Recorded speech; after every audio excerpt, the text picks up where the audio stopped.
Olá, eu sou o professor Tiago Rodrigues Pereira, eu sou o diretor acadêmico do Novo Liceu.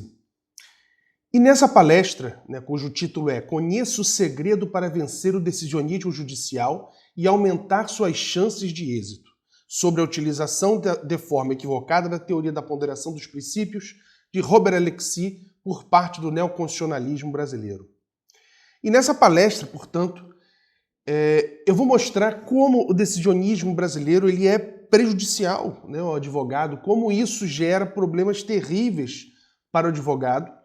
Vou mostrar para você que o grande problema foi, a partir da crítica que foi feita ao modelo positivista do Kelsen, a proposta neoconstitucionalista em dar essa importância aos princípios, nesse ponto onde eu concordo, mas de ter recepcionado de forma equivocada, uma teoria que eu particularmente tenho minhas discordâncias, mas mesmo assim ela foi recepcionada de forma equivocada, que foi a teoria da ponderação dos princípios de Robert Alexis, e como isso gerou ainda uma insegurança jurídica muito maior, justamente porque aumentou sobremaneira o decisionismo judicial, o protagonismo do juiz, ignorando muitas das vezes a letra da lei e julgando com base em princípios cujos, na verdade, seriam simplesmente uma desculpa para que ele pudesse impor a sua forma de ver, a sua forma de pensar o mundo para toda uma sociedade.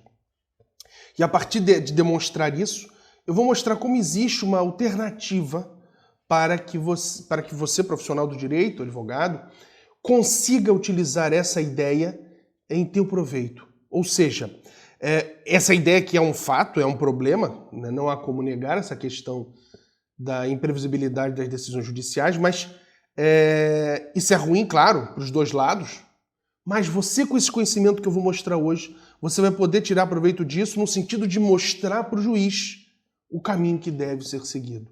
Você vai conseguir demonstrar ao juiz que existe um único caminho correto. E esse caminho a gente só encontra através da hermenêutica. Então, será esse caminho, essa metodologia, esse método, a qual o professor Lenin Streck batizou de crítica hermenêutica do direito, que eu vou te ensinar, vou te iniciar nessa questão, e eu tenho certeza que vai ser de grande valia. Bem, então vamos começar essa nossa conversa. Bem, é sabido que o número de processos tramitando no Brasil, e aí segundo dados do próprio Conselho Nacional de Justiça, estão em torno de 80 milhões de processos. Agora baixou um pouquinho, mas continua girando em torno de 80 milhões. Ou seja, é muito trabalho para todos os juízes, desembargadores e ministros julgarem. Some-se a isso a uma perigosa rotina de juízes decidindo como entendem, e não com o sentido correto do texto constitucional e legal. E temos aí uma enorme confusão de ideias. De decisões, de pontos de vista, justamente por essa questão de não buscar a resposta correta. Onde o ativismo judicial usurpa a função dos órgãos legiferantes e viola o princípio democrático, com a necessidade de repercussão geral dos recursos extraordinários, da seleção de recurso como representativo de controvérsia constitucional. E a cada ano que passa, colocando mais obstáculos, chegar ao STF, mesmo no geral sendo uma corte ainda garantista, se tornou uma tarefa absolutamente hercúlea. Apresentar os argumentos mais sofisticados possíveis, com base na hermenêutica filosófica e no direito constitucional desde o primeiro grau de jurisdição, é uma necessidade imperiosa para qualquer advogado que queira se destacar em um mercado cada vez mais difícil de atuar e extremamente competitivo. Portanto, é inegável que o juiz, seja ele de qual grau for, seja ele ministro, o juiz ele trabalha demais, O volume de trabalho é muito grande. E além disso, some-se a isso esse problema que eu falei do decisionismo judicial, e some-se a isso também a dificuldade de se chegar ao Supremo Tribunal Federal. É imperioso conhecer hermenêutica, justamente para que você consiga desde o primeiro grau, já mostrar para o juiz que o caminho certo, o caminho constitucionalmente mais adequado, é esse que você está defendendo. Porque mesmo que o juiz queira decidir de uma outra forma, você, em segundo grau, ou mesmo STJ e STF, aumentará exponencialmente a chance de conseguir reverter uma decisão que não seja tão favorável num primeiro momento. Portanto, vou te mostrar esse caminho, que é um caminho que muito poucos, mas muito poucos mesmo, profissionais do direito possuem esse conhecimento e sabem aplicar isso na sua vida profissional. Não é uma coisa apenas acadêmica, uma coisa apenas teórica, como alguns ainda acreditam, não. Ela é absolutamente prática e é para ser utilizada no nosso dia a dia enquanto profissional do direito. Aqui eu trago um dado para você, dados estatísticos, e aí eu escolhi, aleatoriamente, não apenas porque eu sou natural da cidade de Niterói, no Rio de Janeiro, no estado do Rio de Janeiro, mas justamente porque o estado do Rio de Janeiro é, segundo dados do próprio Conselho Nacional de Justiça, ele é o Tribunal de Justiça que possui os melhores índices em termos de número de processos julgados, número de atuações dos magistrados, etc. Ele é considerado hoje o melhor tribunal do país, celeridade e tal. Então, eu quis trazer esses números aqui para mostrar como conhecer hermenêutica é cada vez mais imperioso. No ano de 2018, segundo dados, como eu falei, do Justiça em Números, do Conselho Nacional de Justiça, foram interpostos no Rio de Janeiro 7.980 recursos novos, recursos extraordinários, sendo que tiveram que ter sido interpostos também 1.952 agravos em recurso extraordinário para fazer ele subir, justamente porque não teria passado no primeiro grau de admissibilidade. E a partir disso, desses números que eu mencionei, para ter a ideia como é difícil conseguir o êxito obtido, desse número todo, apenas 116 recursos extraordinários interpostos em 2018, ou melhor, interpostos, não, perdão, são os dados, apenas dos recursos extraordinários oriundos do estado do Rio de Janeiro, mas que os números são bem parecidos, não há uma mudança muito grande de ano para ano, apenas 116 foram providos. É um número muito baixo, Ainda mais se pensarmos que o número de recursos extraordinários não providos foram 923, ou seja, apenas 11% dos recursos oriundos do estado do Rio de Janeiro, recursos extraordinários, conseguiram provimento. 88% não foram providos. E apenas 1%, ou seja, 9%, foram providos em parte. Perceba a gravidade dessa questão. Esses não foram exatamente os que foram interpostos em 2018, mas julgados em 2018 pelo STF e oriundos do estado do Rio de Janeiro. Continuando com essa breve análise de alguns dados. Analisando os dados também do CNJ em números, do Justiça em Números do CNJ em 2018, de outubro a dezembro de 2018, dos recursos interpostos no estado do Rio de Janeiro, apenas 65 foram admitidos, ou seja, 3% dos recursos extraordinários impetrados foram admitidos. 38%, ou seja, 771 recursos extraordinários, não foram admitidos, foram sobrestados ou prejudicados.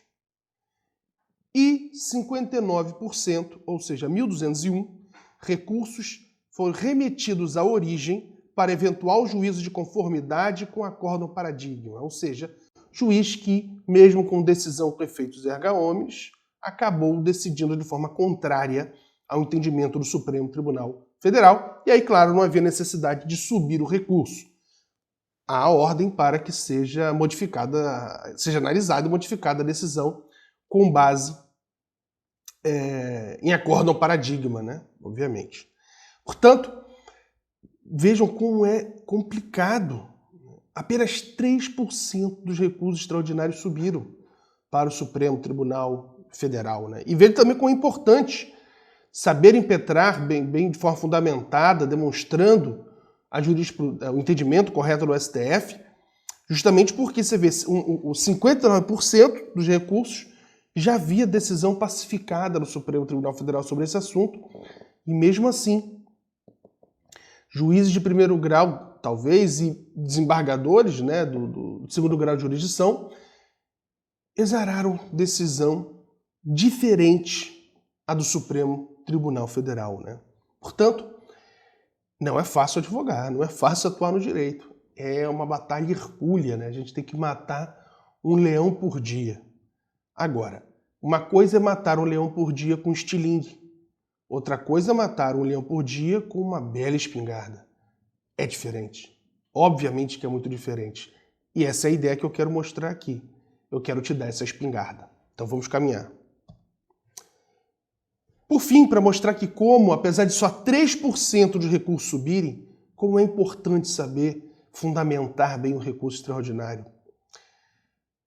Desses 3%, né, que são analisados no Supremo, os recursos extraordinários, os que versavam sobre decisões criminais, 94%, repito, 94% foi dado provimento ao pedido da defesa.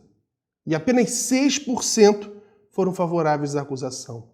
Então a gente percebe como o Supremo Tribunal Federal é garantista justamente porque deveria ser, obedecendo ao que determina a nossa Constituição Federal. Esse, aliás, é um dos problemas que a gente percebe no Poder Judiciário como um todo. Por que esses números no Supremo são tão diferentes do resto do país? Muito provavelmente pelo problema que o professor Lênin Streck menciona, que é a chamada baixa constitucionalidade, mas isso a gente vai ver daqui a pouco. Mas é basicamente a ideia de que se usa muito pouco o sentido correto da Constituição. O juiz acaba julgando com base ele entende, com base ele atribui sentido para uma lei, e não buscando efetivamente o sentido constitucionalmente mais adequado do texto.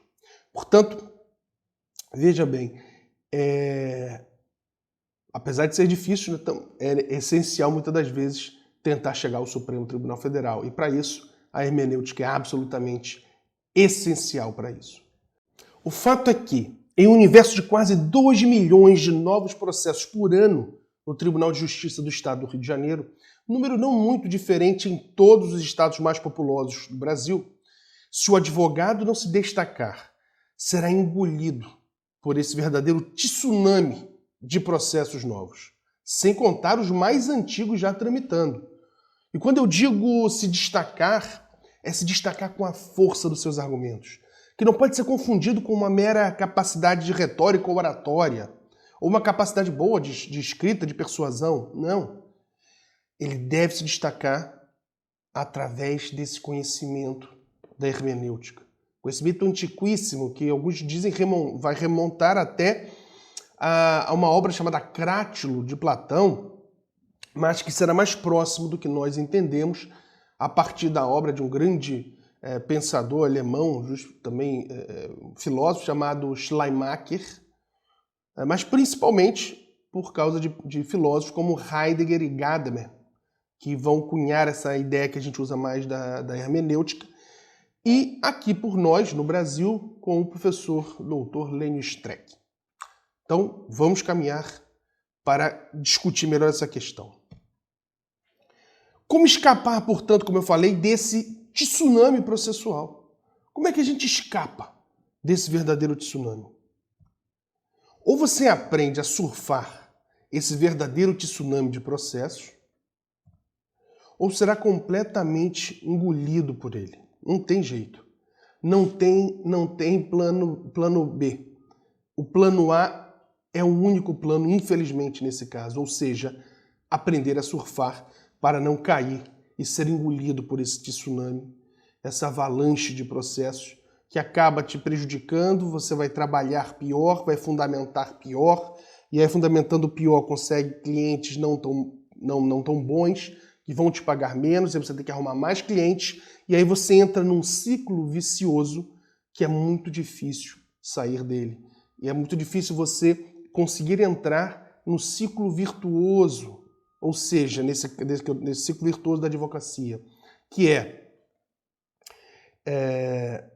ter tempo para se preparar e para cada vez mais aumentar o seu conhecimento, sofisticando esse conhecimento, para com isso conseguir ganhar mais causas, ganhando mais causas, conseguir melhores clientes que pagam melhor, e aí você vai poder ter um número menor de clientes te pagando mais, e aí você vai ter mais tempo para estar com a sua família e para se preparar melhor, mais ainda, para a tua profissão. E esse é o ciclo virtuoso, né? Então, a gente tem que sair do ciclo vicioso e entrar nesse ciclo virtuoso da profissão. Como conseguir vencer esse temido decisionismo judicial? Bem, existe um caminho, né? Não é fácil, mas eu vou te ajudar. Esse caminho diz o seguinte: bem, transformar o juiz de inimigo do advogado para aliado. Não adianta a gente olhar apenas o juiz como inimigo, por mais que muitas das vezes eles sejam, e até nos tratem como inimigos. Mas não adianta bater de frente. Não é assim que a gente vai conseguir ganhar um número maior de causas e, consequentemente, entrar nesse ciclo virtuoso que eu falei. Então, primeira mudança na nossa cabeça, inclusive, é transformar o juiz de inimigo do advogado, nosso inimigo, em nosso aliado. Entender como funciona a cabeça da maioria dos juízes. Conhecer as principais ou a principal teoria ou teorias decisórias utilizadas por eles. Ser capaz de influenciar não pela retórica, mas pela força e sofisticação dos argumentos.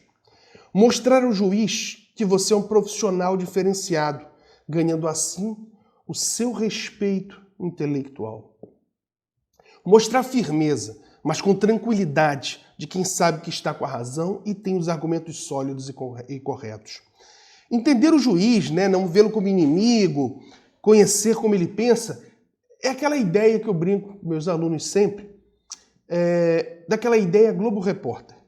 Quem nunca viu o Globo Repórter e via antigamente o Sérgio Chapelain, né, agora já mudou, mas que dizia o seguinte, né, quando iam analisar, por exemplo, a vida da ararinha azul, e aí sempre diziam assim, como ela vive, como ela come, como ela se reproduz. Ou seja, é entender justamente como ela atua na vida. É a mesma coisa do juiz. Como ele pensa na sua vida profissional, isso não nos interessa. Agora, como ele atua na vida profissional, isso é absolutamente necessário. Então, entender a sua cabeça, entender as teorias de decisão que ele usa para decidir e trazê-lo para o nosso lado, isso é absolutamente essencial. Absolutamente essencial, né? Substituir aqueles argumentos pernósticos, né? Aquelas palavras enormes ou que querem mostrar uma falsa erudição, utilizando muito latim. Por mais que seja uma língua linda, eu sou suspeito, eu adoro latim, mas não comporta mais, já não é mais tão sofisticada. Não sei, claro, mas expressões importantes, mas existem, claro, profissionais que abusam para querer mostrar uma falsa erudição. Não há mais espaço para isso dentro da nossa forma atual de pensar o direito no século XXI, né? Então você tem que mostrar que você é diferente, mostrar para o juiz que ele tem que te respeitar, não apenas por você ser um advogado, como determina a legislação vigente, mas ele te respeita pelo intelectual sofisticado que você é. Essa é a grande questão. E a partir disso você consegue mostrar com força, firmeza, mas tranquilidade, como sendo uma coisa absolutamente normal e tranquila para você fazer aquela defesa, seja escrita ou seja numa sustentação oral, né? Bem, deve-se sempre objetivar resolver o processo já no primeiro grau, municiando o juiz com argumentos sólidos e consistentes. Contudo, caso seja necessário, Vou mostrar como você pode se preparar para levar um processo até o Supremo Tribunal Federal com reais chances de vitória. E quando eu digo vencer no primeiro grau, é claro que podem existir recursos. Só que você municiando o juiz com entre aspas, uma bagagem argumentativa, pode ter certeza que o juiz vai usar essa sua fundamentação sofisticada para fundamentar a sua própria decisão. E eu posso dizer quantos processos já tive em que eu vi o juiz usando ipsis literi o que eu tinha escrito na minha petição inicial. Aliás, algumas até o juiz nem fazia menção, como se tivesse sido o pensamento dele. Mas claro que eu não ia brigar, o importante era ganhar a ação. Em outros não.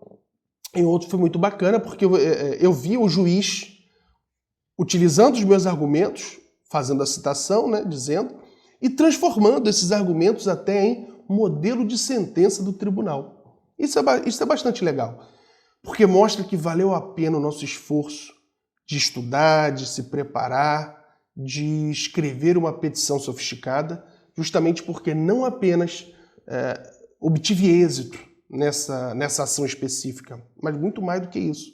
Eu consegui pavimentar o caminho para que meus colegas depois consigam também obter êxito quando tiverem casos iguais a esse que eu estava, né, no caso, defendendo. Portanto, e posso garantir, sem a hermenêutica, eu nunca, absolutamente nunca teria conseguido fazer isso.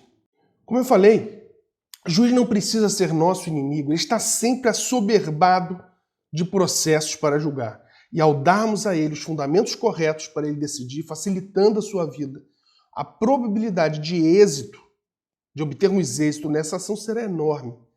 Como diz o ditado popular, se não pode vencê-lo, junte-se a ele. Devemos trazer o juiz para o nosso lado. Deixa eu te mostrar como que você deve fazer isso, né? Vamos ajudar o juiz. Ajudar mostrando como ele deve decidir. Decidir da forma que a gente quer que ele decida, que é a forma constitucionalmente mais adequada, né? Como eu falei, é importante a gente entender a cabeça do juiz. Muitos juízes ainda estão com a cabeça no método positivista, metodológico do Kelsen. Principalmente juízes mais antigos que tiveram a sua formação com base no pensamento desse importantíssimo juiz filósofo do direito, que hoje está superado, mas eu sempre falo que eu considero Kelsen o maior juiz filósofo de todos os tempos, o que não me impede de dizer que não concordo com ele. Mas, então, a ideia do princípio metodológico fundamental de Hans Kelsen. O conhecimento da norma jurídica deve necessariamente prescindir daqueles outros relativos à sua produção e abstrair totalmente os valores envolvidos com a sua aplicação. É uma verdadeira teoria pura do direito.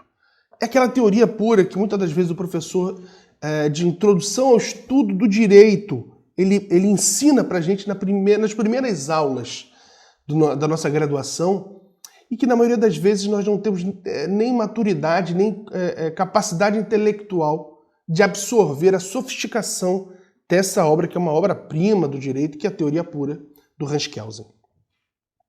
Então Kelsen, a partir de uma leitura de Kant, a partir da leitura da chamada crítica da razão pura de Kant, Kelsen idealiza essa ideia do direito blindado.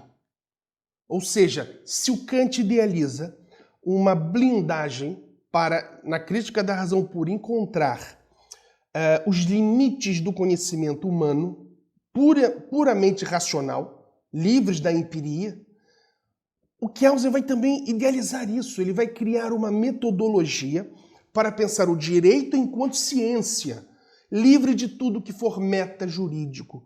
Tudo que não for do direito, para o Kelsen, não interessa. Portanto, teoria política, axiologia, sociologia ética, psicologia, filosofia, biologia e qualquer outra agia, Kelsen não vai dizer que não tem importância. Claro, ele não é um idiota, ele é pelo contrário. Kelsen era absolutamente genial. Mas ele vai dizer, esses conhecimentos, ele não compõem a ciência do direito. Não compõe a ciência do direito. Logo, não tem importância para a ciência do direito. Por exemplo, Lei Maria da Penha. A Lei Maria da Penha é um exemplo. Será que a Lei Maria da Penha está conseguindo produzir os frutos que o legislador almejava quando elaborou essa lei? Essa é uma pergunta que não deve ser feita para o jurista, segundo Kelsen. O jurista não deve estar nem aí se a lei alcançou ou não os frutos de, por exemplo, diminuir a violência contra as mulheres. Não é esse o objetivo da ciência do direito. Isso seria o objetivo, por exemplo, da sociologia, da axiologia, do serviço social, da política, poderíamos analisar, da questão da segurança pública, mas o direito não. O direito vai analisar quem fez a Lei Maria da Penha. Tinha competência para fazê-lo? A lei obedece os trâmites e está de acordo com os ditames da Constituição? Se a resposta for sim, o jurista não deve se preocupar com mais nada. Essa era a ideia do Kelsen. Essa era a ideia do Kelsen. E é onde ele vai ser muito criticado, além de tirar todas as outras áreas do direito, as outras áreas de dentro da ciência do direito, principalmente, claro, a moral, a ética, né? Entre parênteses, por mais que existam diferenças, né, em termos filosóficos entre moral e ética, aqui não é o espaço para a gente discutir exatamente isso, né? Bem, então, portanto, a grande preocupação do Kelsen era justamente pensar o direito de forma científica. Então ele cria uma teoria do direito. Ele não estava muito preocupado como se isso ia ou não funcionar na prática, digamos assim. Até porque o Kelsen estava preso ainda dentro de uma visão da filosofia tradicional, que fazia essa divisão total entre teoria e prática, né? Hoje em dia não mais se mostra adequada essa visão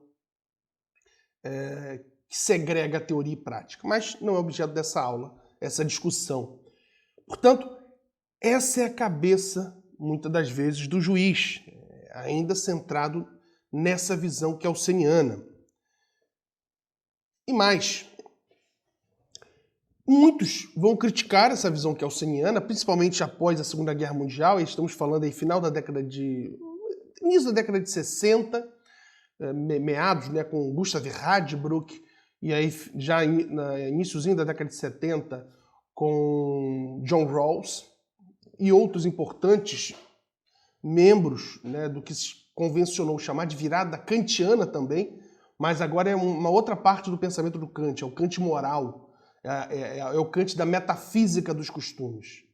Não é mais o Kant da crítica da razão pura que influenciou o Kelsen, mas é o da metafísica dos costumes, da fundamentação da metafísica dos costumes, que vai influenciar essa nova gama de juristas do pós-Segunda Guerra Mundial e que nós convencionamos chamar de virada kantiana. E aí o professor Ricardo Lobo Torres vai ter vai definir bem a virada kantiana. Ele vai dizer: de uns 30 anos para cá, assiste-se ao retorno aos valores como caminho para a superação dos positivismos. Aqui só um parênteses importante, essa visão do professor Ricardo Lobo Torres, dos positivismos, justamente porque não existe um positivismo. Existem várias teorias, por mais que a gente use mais a do Kelsen no Brasil, mas você tem a corrente positivista de Alf Ross, de Hart, de Carl Schmitt, de Norberto Bobbio, dentre outros, né? A partir do que se convencionou chamar de virada kantiana, Kantwende, isto é, a volta à influência da filosofia de Kant, deu-se a reaproximação entre ética e direito com a fundamentação moral dos direitos humanos e com a busca da justiça fundada no imperativo categórico. O livro A Theory of Justice, ou seja, a Teoria da Justiça, de John Rawls, publicado em 1971, constitui a certidão do nascimento dessas ideias, das ideias da virada kantiana. Por mais que eu concorde, em parte, que Rawls vai ter essa importância, né? Radbruch também vai ter escrito, até com alguns anos atrás, de 71, também os seus primeiros escritos dentro dessa ideia da reintrodução da moralidade dentro do direito. Né? E qual é a crítica principal da virada kantiana e que muito nos interessa, porque foi isso que ocasionou o momento que nós vivemos hoje no Brasil? Retirada da moralidade de dentro do direito, a impossibilidade do ordenamento jurídico prever todos os fatos sociais e o alto grau de discricionariedade judicial. Essas são as três principais críticas que são feitas ao positivismo, especialmente o metodológico. Primeiro, retirar a moralidade é gravíssimo, claro, porque acaba acontecendo que nós podemos criticar hoje o modelo nazista por todos os ângulos, por todas as ciências possíveis, menos pelo direito. Porque à época o positivismo jurídico vigente na Alemanha, muita da influência de Carl Schmitt, dava essa guarida, essa proteção a esse regime absolutamente nefasto e que nos envergonhou e envergonha a toda a nossa humanidade. Mas, além disso, temos uma outra questão.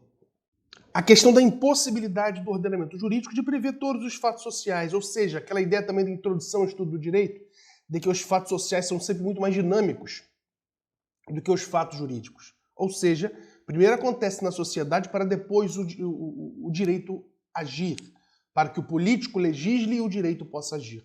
Portanto, o que vai acontecer é que vão chegar casos em que o juiz não terá como decidir com base nas regras. E aí, ele vai ter que lançar mão de princípios constitucionais, e aqui eu abro um parênteses, há que se fazer uma interpretação conforme a Constituição da Lei de Introdução às Normas do Direito Brasileiro, e aonde está escrito que na ausência de normas, que na verdade deveriam ser regras, mas deve o juiz julgar com base em analogia, princípios gerais do direito, costumes e afins, deve-se interpretar como, na ausência de regras, deverá o juiz julgar com base em princípios constitucionais. Ok? Essa é a questão. E qual foi o grande problema que eu vou mostrar daqui a pouquinho? Foi que juízes, mesmo existindo regras,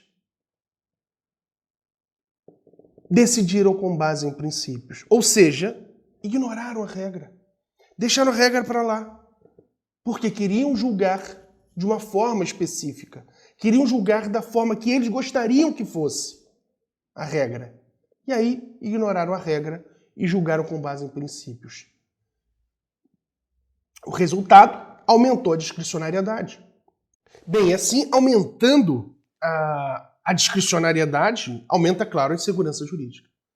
Se já tínhamos uma discricionariedade grande no positivismo, que a virada kantiana identifica e critica, os resultados no Brasil do chamado neoconstitucionalismo, como eu vou falar daqui a pouco, foi exacerbar ainda mais essa discricionariedade que já existia no modelo do positivismo jurídico metodológico do Kelsen. Até porque, diferente do que muitos criticam o Kelsen nunca, em tempo algum, defendeu uma obediência cega à lei.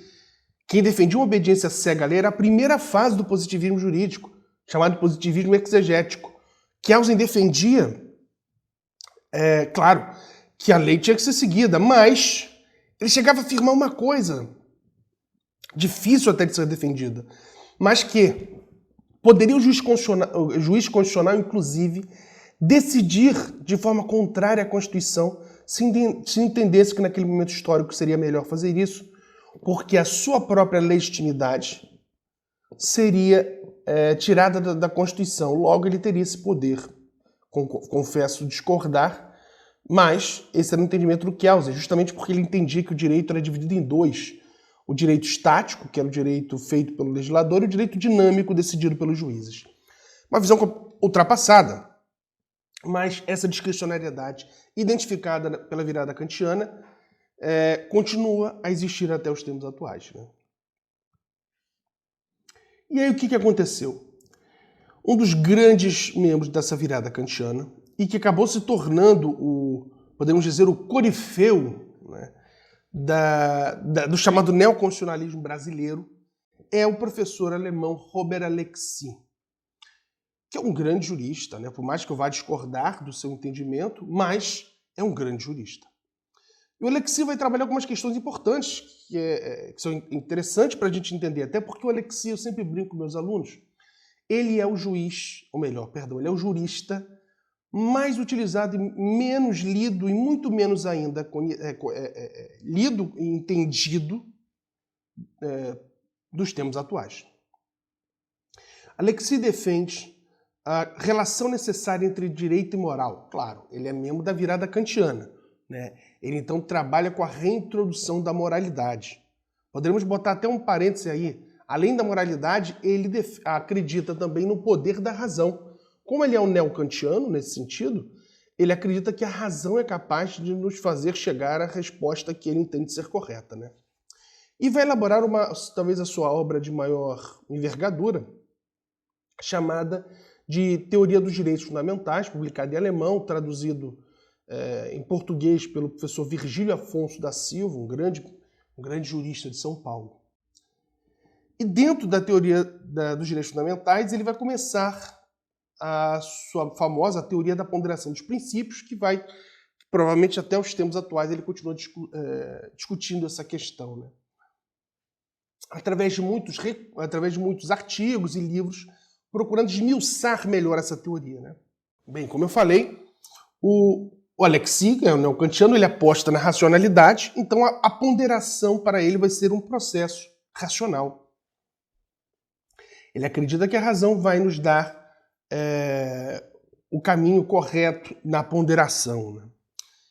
E aquela ideia clássica da ponderação, onde eu tenho que ver primeiro se ela efetivamente é necessária para resolver aquele problema. Depois eu verifico se não há nada que seja menos gravoso do que a minha decisão, e depois eu tenho a ponderação estrito sensu, né? Adequação, a necessidade e a ponderação estrito sensu. Bem, daqui a pouquinho eu vou falar outras questões importantes, mas então é com base nisso que Alexis vai criar essa sua teoria da ponderação de princípio, dos princípios. Daqui a pouco eu vou dizer por que eu estou frisando isso. Então ele não pondera regra. Regra para Alexis se está valendo, aplica-se, se não, não aplica. E mais, Alexis vai dizer a ponderação para dirimir conflitos em casos concretos ou que possa valer também para outros casos. Essa é uma discussão e alguns criticam, mas via de regra, a ponderação é para casos concretos, não necessariamente João versus José. Né? Pode ser um caso concreto de um controle concentrado, de constitucionalidade, mas é um caso onde vai se analisar, por exemplo, mas principalmente, né, se há conflito entre dois princípios, aonde aquela prática possui dois princípios que a estejam regulando. E esses dois princípios, a conduta regulada é uma conduta válida, uma conduta legal, e mesmo assim se chocam. E aí Alexis elabora a sua teoria da ponderação dos princípios. Mas vamos caminhar. Então, o principal erro na recepção do Alexis, né? Por mais que eu não concorde muito com a teoria do Alexis, acho que ela não resolve o problema da discricionariedade judicial, o problema mais grave é que pegaram a teoria do Alexis e aplicaram de qualquer forma aqui no direito brasileiro, utilizando seus argumentos para fundamentar uma posição que é absolutamente pessoal do juiz, muitas das vezes, para resolver os casos como ele gostaria que fosse. Bem, então o próprio Alexis vai dizer sobre a questão entre princípios e regras para entender a sua ideia. E ele vai dizer o seguinte: o ponto decisivo na distinção entre regras e princípios é que princípios são normas que ordenam que algo seja realizado na maior medida possível dentro das possibilidades jurídicas e fáticas existentes. Princípios são, por conseguinte, mandamentos de otimização que são caracterizados por poderem ser satisfeitos em graus variados e pelo fato de que a medida devida de sua satisfação não depende somente das possibilidades fáticas, mas também das possibilidades jurídicas. O âmbito das possibilidades jurídicas é determinado pelos princípios e regras colidentes. Já as regras são normas que são sempre ou satisfeitas ou não satisfeitas. Se uma regra vale, então deve-se fazer exatamente aquilo que ela exige. Nem mais nem menos. Regras contêm, portanto, determinações no âmbito daquilo que é fática e juridicamente possível. Isso significa que a distinção entre regras e princípios é uma distinção qualitativa e não uma distinção de grau. Toda norma é ou uma regra ou um princípio. Isso é importantíssimo. Então, Ele não vai trabalhar com choques entre regras e princípios, mas entre princípios ou regras. Nunca entre os dois.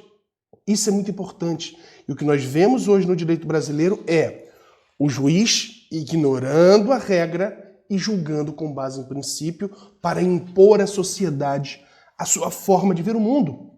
A sua forma de ver o mundo, a sua forma de estar no mundo, ignorando a vontade do Estado, vontade do povo, querendo impor e violando, claro, o princípio democrático. Justamente porque foi esse princípio democrático que fez o Congresso Nacional, eleito pelo povo, legislar e criar aquela regra. Então isso é absolutamente grave em termos de recepção equivocada da teoria do Alexis. E aí o que nós vemos, que é um caso que eu sempre gosto de contar, um caso antigo, onde envolvia uma gratuidade de serviço público, de transporte. O que aconteceu foi que tinha uma lei do município do Rio que dava gratuidade de justiça para determinadas crianças da escola pública.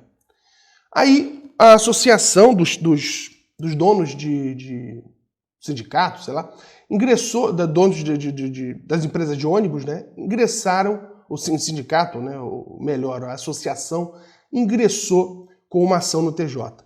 O juiz de primeiro grau concedeu uma medida liminar para suspender a eficácia da lei para que as crianças tivessem que pagar, justamente porque isso não estava previsto no contrato administrativo e que violava o equilíbrio econômico-financeiro do contrato. E ele disse que fez isso com base na teoria do Alexis. Subiu para o segundo grau e essa liminar foi cassada. E o mais engraçado é que no voto condutor que cassou a liminar, o juiz dizia também que era um direito fundamental da criança estudar e que o transporte isso era inerente e que, utilizando a teoria da ponderação de Alexis, ele cassava a liminar, o que foi acompanhado pelos demais membros da Câmara Civil. E aí vem a pergunta: como pode isso acontecer? O próprio Alexis não admite isso, né? Para o Alexis deveria haver essa resposta. Mas essa teoria ela permite esse alto grau de discricionariedade. E mais ainda, se a própria teoria já permite esse alto grau de discricionariedade, aqui no Brasil alcança níveis estratosféricos. Portanto, os direitos fundamentais não são um objeto passível de ser dividido de uma forma tão refinada que exclua impasses estruturais, ou seja, impasses reais no sopesamento, de forma a tomá-los praticamente sem importância. Nesse caso, então, de fato, existe uma discricionariedade para sopesar, uma discricionariedade estrutural, tanto do legislativo quanto do judiciário. O próprio Alexis admite que a sua teoria não resolve o problema da discricionariedade, que a virada kantiana identificou na teoria do Hans Kelsen. Ele acredita que diminuiu bastante, mas não resolveu o problema. O que é interessante, porque pelo menos ele é honesto. Mas é justamente nisso que a hermenêutica bate. Porque ela diz que, diferente do que o Alexis acredita, existe sim a possibilidade de se acabar com a discricionariedade judicial. Bem, o professor Lenin Streck critica o pensamento do Alexis, pois entende que ele não supera a chamada filosofia da consciência, ou seja, aquela ideia de que as coisas já possuem um sentido de per si. Ou seja, quando a gente pega uma lei, muitos aí dizem, então você tem que encontrar a vontade do legislador, a mens legem, ou o espírito da lei. Não, não precisa disso. Somos nós que atribuímos sentido, nós, sociedade. Portanto, ele entende que o Alexis não supera essa questão da filosofia da consciência. Ele propõe, então, partir dessa imbricação entre os pensamentos de Heidegger, Gadamer e Dworkin e cria sua crítica hermenêutica do direito. Ele é um crítico feroz do chamado decisionismo judicial ou da panprincipiologia, né? Então, começar pelo último. O que é uma panprincipiologia, que o professor Lenin Streck vai dizer? É a criação de princípios à torta direita. Princípios são aqueles valores consagrados no seio de uma comunidade política. São aquelas ideias consagradas que nos acompanham normalmente há anos, séculos, até milênios. Por isso que quando falamos em princípios, vem à nossa cabeça o quê? Ampla defesa, legalidade, contraditório, inocência. não vê a nossa cabeça princípio da colegialidade, justamente porque não existe esse princípio. Isso é uma criação dos nossos tribunais. Então, o princípio é um número sempre muito reduzido, porque eles, na verdade, eles devem ser a base pela qual o ordenamento jurídico foi pensado. Por mais que não exista, claro, uma hierarquia dentro do texto da Constituição, mas eles foram a grande inspiração. E se você tirar um princípio, você vê que praticamente todo o ordenamento jurídico ele vai se esfacelar. Quando você normalmente tira uma regra, normalmente isso não acontece. Então, se eu tiro o princípio da legalidade do nosso ordenamento jurídico, ele vai ruir. Se eu tiro a ampla defesa, ele vai ruir. Percebe? Se eu tiro o contraditório, ele vai ruir. Portanto, não dá para tirar, eles são absolutamente essenciais. Portanto, a crítica hermenêutica do direito vai, então, combater essa ideia do panprincipiologismo, dessa criação à torta-direita. Basta pegar a maioria desses manuais, que você vai ver logo no início aquela caçambada de princípios, que na verdade não são criações da cabeça do autor. E claro, um crítico do decisionismo judicial, ou seja, do juiz querendo impor para a gente, sociedade, a forma pela qual ele pensa, né? Então, a crítica hermenêutica do direito se coloca como uma solução em termos de teoria da decisão para resolver o problema. Só que, na verdade, muitas das vezes o juiz não sabe, não conhece dessa teoria da decisão, chamada crítica hermenêutica do direito. Então, somos nós, profissionais do direito, advogados, que devemos mostrar para eles. Claro, não dá para mostrar apenas com base nesses autores, mas naquele caso que a gente está discutindo, a gente utilizando esse conhecimento, a gente vai mostrando o caminho que o juiz deve julgar. É como eu sempre gosto de frisar nas minhas aulas, né? Um exemplo de um filme antigo, mas interessante, Casamento Grego, onde na discussão entre filha que vai casar, mãe e pai, o pai diz que o homem é a cabeça do casamento. E a mãe concorda e a filha fica sem saber o que falar. Até que o pai sai da conversa e a mãe vira e fala: filha, o homem é a cabeça do casamento, mas nós mulheres somos o pescoço. Somos nós que viramos a cabeça para onde a gente quer. É mais ou menos essa a ideia da hermenêutica. O juiz, claro, ele é a cabeça do processo, porque ele que vai decidir se autor ou réu estão com a razão. Mas quem entende de hermenêutica pode ser o pescoço da decisão e vai conseguir virar a cabeça do juiz para o local onde deve ser virado, ou seja, para o sentido correto do texto, né? Portanto, saber hermenêutica é dar um passo gigantesco para se aproximar da vitória numa audiência, né?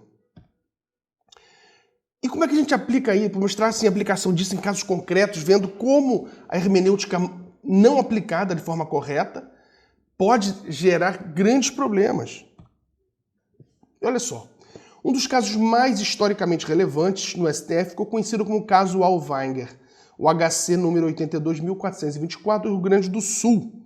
Nesse caso, a corte discutiu se o réu teria incorrido no crime de racismo ao escrever e publicar livros de conteúdo discriminatórios contra os judeus.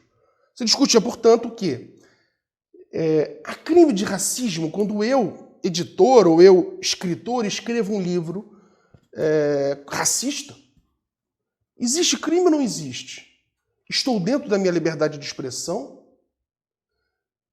Há um choque de princípios, liberdade de expressão de um lado e princípio da vedação do racismo. Eles se chocam? O Supremo entendeu que sim. Mas eu digo, não se chocam. E por que não se chocam? A decisão do STF partiu da ideia de que existiria uma colisão de princípios. O princípio da vedação do racismo e o princípio da liberdade de expressão. E, utilizando e aí repito, princípio da ponderação, porque ele entende que é princípio, eu já vou falar que não é, deu maior peso ao primeiro, condenando o réu. A decisão foi correta, mas ocorreram dois erros graves na fundamentação. Primeiro, a ponderação não é princípio. mas regra, dentro do pensamento alexiano. Ou seja, por que ela regra? Porque o princípio você vai usar dando pesos. E como é que você vai dar pesos em algo que você vai dar pesos? Não dá. Ou você usa ou não usa o princípio no caso concreto. Não dá para ficar à tua discricionariedade. Portanto, a teoria da ponderação não é um princípio, mas é uma regra dentro do pensamento do Alexis. Em segundo, não ocorreu choque, pois não existe um direito subjetivo e fundamental de ser racista. Ou seja, só haveria um choque se existisse um direito fundamental meu de ser racista. E aí sim haveria um choque entre o direito à vedação do racismo. Portanto, como a liberdade de expressão não me garante o direito de ser racista, não existe essa liberdade de expressão para falar o que eu quero. Logo, só existe, na verdade, o princípio da vedação do racismo. Portanto, a não concessão do HC, mantendo a condenação, foi absolutamente correta, mas os fundamentos da decisão completamente equivocados. Em um caso concreto, o ministro Barroso foi o voto vencedor para a concessão de um HC, de um habeas corpus, para um médico que realizou um aborto em uma gestante de 1 ou 2 meses. Entendeu que não deveria o mesmo ser condenado em razão do princípio da autonomia da vontade da gestante e a liberdade sexual da mesma em realizar o aborto. Agiu certo o ministro? Primeiro, não importa o que você pensa sobre aborto. Não importa o que eu penso sobre aborto, enquanto cidadãos que somos. Não importa o que o ministro Barroso pensa enquanto cidadão. Importa o que diz o Código Penal. O Código Penal permite ou não o aborto com gestantes de 1 a 2 meses? Permite. Desde que, a gestante seja vítima de estupro ou haja risco à sua vida. Esse caso tinha alguma das duas? Já adianto. Não tinha. Então, como o ministro Barroso votou e foi o voto vencedor para a concessão desse HC? Ele impôs à sociedade a sua forma de pensar. Isso é muito grave. Descriminalizou uma conduta que, a princípio, a sociedade ainda entende como sendo necessária a sua criminalização. Então, errou o ministro Barroso, pois se existe uma regra clara no Código Penal, não pode o juiz julgar com base em princípio, deixando de aplicar a regra, salvo em raríssimos casos, como, por exemplo, se declarar uma lei inconstitucional ou demonstrar que a própria sociedade não mais a cumpre. Nesse último caso é o caso, por exemplo, antigo do crime de adultério, onde a própria sociedade já não via essa como uma necessidade de criminalização e o judiciário seguiu a sociedade. E mesmo existindo no Código Penal essa previsão, não mais aplicava. Mas são casos muito esporádicos e muito específicos. Não tem nada a ver com esse caso de aborto. Portanto, não pode um juiz querer impor sua vontade pessoal no ato decisório para a sociedade, devendo julgar como determina a regra, que no caso criminaliza a prática do aborto, salvo as exceções legais e a decisão equivocada do STF sobre anencéfalo. Ou seja, como eu falei, as previsões legais são gestante vítima de estupro, risco de vida para gestante, e no caso, quando for um feto anencéfalo, dessa decisão do Supremo, que não é objeto de discussão da aula, mas que o Supremo errou, porque também o Código Penal não trazia essa possibilidade de aborto do anencéfalo. Então o Supremo foi além também nesse caso do que ele poderia. Então errou o ministro Barroso, e querendo utilizar a teoria do Alexis dos direitos fundamentais, usando os princípios, acabou, na verdade, utilizando um princípio para resolver um caso concreto, sendo que existia uma regra específica para esse caso. Então, errou no voto o ministro Barroso, data máxima venia. E o último caso concreto que eu queria discutir aqui é esse. Em um caso concreto, no juizado especial civil, um advogado queria produzir determinado tipo de prova, no que foi informado pelo magistrado que, pelo rito célere do JEC, não caberia. Alegou o advogado que estaria havendo violação ao princípio da ampla defesa. Na sentença, o juiz afirmou existir uma colisão entre princípios da celeridade e economia, contra os princípios da ampla defesa e o contraditório, aplicando a teoria da ponderação alexiana e dando preponderância aos princípios da celeridade e economia. Agiu certo o juiz? Mais ou menos. Como é que é isso? Agiu certo? Agiu. Ele decidiu de forma correta.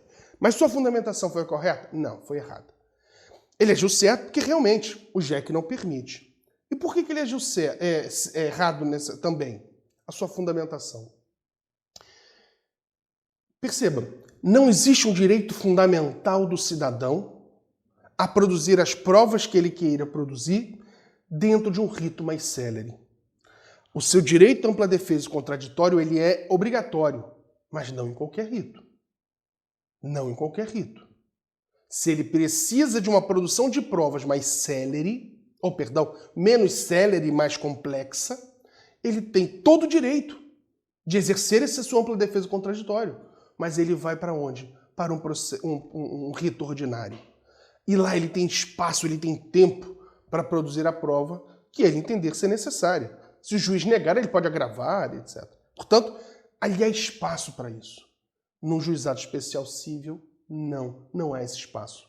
Portanto, o juiz acertou, entendendo que não havia esse direito, a ampla defesa, nesse caso, para ele produzir a prova que ele queria, justamente por ela ser muito complexa, às vezes era uma prova pericial e tal. Mas errou ao dizer que ponderou esse choque de princípios, porque não existia esse choque de princípios. Esse, aliás, é um erro muito comum dos juízes, que é não conseguir enxergar que nem sempre haverá um choque de princípios. Um choque de princípio haverá quando duas condutas podem ser admitidas. E aí a gente tem que analisar a questão em si. Nesse caso, não. Eu não tenho esse direito fundamental de produzir a prova que eu entender dentro do rito célere do juizado especial civil, né? Então o juiz acertou na decisão, mas errou nos fundamentos. Não existe o direito fundamental do cidadão de produzir toda e qualquer prova no JEC.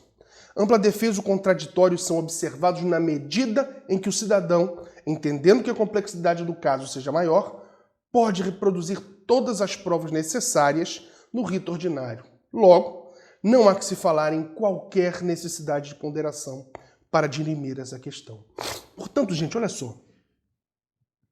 Aplicando a teoria do Alexis de forma equivocada, o que nós vemos são juízes aplicando a ponderação quando não é para aplicar, como nesse caso, não há choque nenhum, ou em casos mais graves ainda, afastando uma regra que é válida, existente, válida e eficaz, que deveria produzir efeitos naquele caso, para decidir com base em um princípio que ele, o juiz, escolheu, porque ele quer que a decisão seja aquela. É justamente aquela crítica que a hermenêutica faz, onde o juiz decide primeiro com a cabeça e depois vai buscar os fundamentos.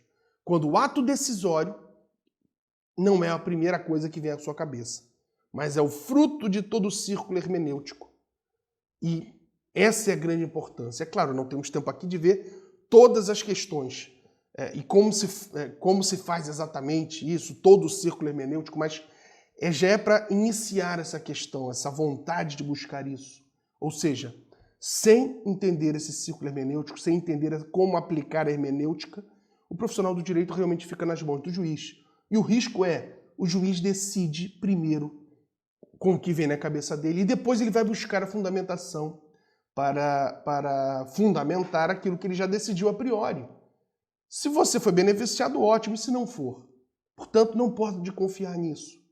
Confie sim nos seus argumentos.